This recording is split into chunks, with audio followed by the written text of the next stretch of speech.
Okay, here we are again. Oh man, I want you guys to know clearly the point of me making this video. I want to make it clear. Now, I don't want to get in a debate about Zimmerman and Trayvon Martin. You know my views on that. I think that Zimmerman should be arrested, and that was an injustice, but I don't want to debate that.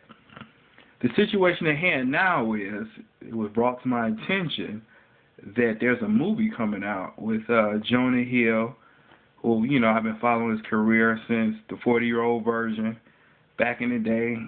It's with Jonah Hill, Ben Stiller, Vince Vaughn, and Richard Ayoade. It's called Neighborhood Watch. And if you don't know who Richard Ayoade is, he's really big in the UK. He's on a show called The IT Crowd, and I really watch that. If you're a computer person, you need to Google it, see some episodes. Really, really funny. American TV has nothing on British TV. But keeping it moving, now, it's called Neighborhood Watch. It's a bunch of 4 white guys going around in a van, and they're basically patrolling their neighborhood.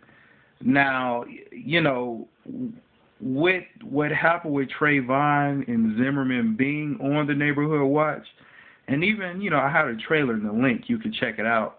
In the trailer, Jonah Hill's like, you know, he's going like that to a little kid. Yeah, I'm going to get you.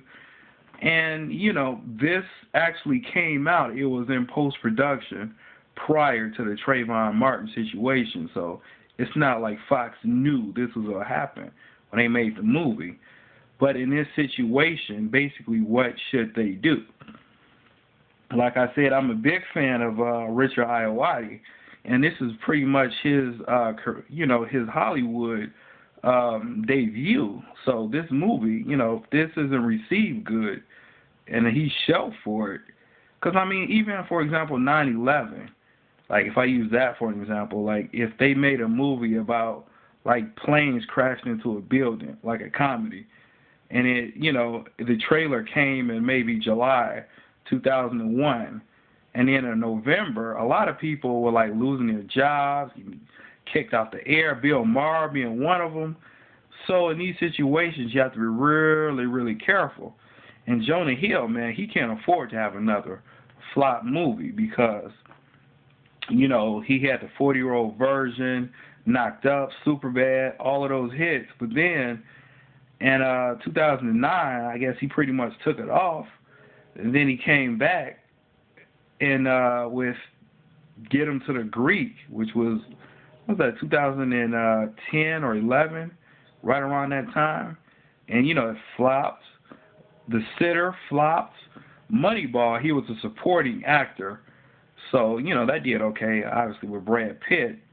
But, you know, 21 Jump Street, it was all right. It was good, and it did good at the box office. It cost them $42 million and brought in $125 million. It's still growing. So he really can't take another flop. So my question to you is, what does Fox do? Do they pay for reshoots? Because Chris Tucker originally was supposed to be in the movie, but obviously they didn't want to pay him what he wanted. So, you know, Chris Tucker's a $20 million a film actor, so I'm guessing he wanted that money. But having Vince Vaughn, Ben Stiller, Richard Ayoade, and Jonah Hill, you have to, you know. But yeah, man, you might have to just pay Chris Tucker, you know, get him in there, because I mean that's bringing, because you know you got to be really careful with this. So, like I said, I love all those guys. Love Jonah Hill. Very, very funny. And the other thing, Jonah Hill really needs to start doing, like, I know he produces a lot of movies and things, but he needs, like, when I see him in an interview or him talking, somebody walking up to him and talking to him, hilarious. When I see a lot of his movies, really not that funny. But a lot of times, you know, it's not the actor, it's on the writers, even though he is one of the writers, but it's on the editors, too, because they obviously decide what goes in the movie, what gets chopped. So, like I said, they have to be really careful, Fox, about this. So, yeah, post your comments, subscribe, let me know what you think.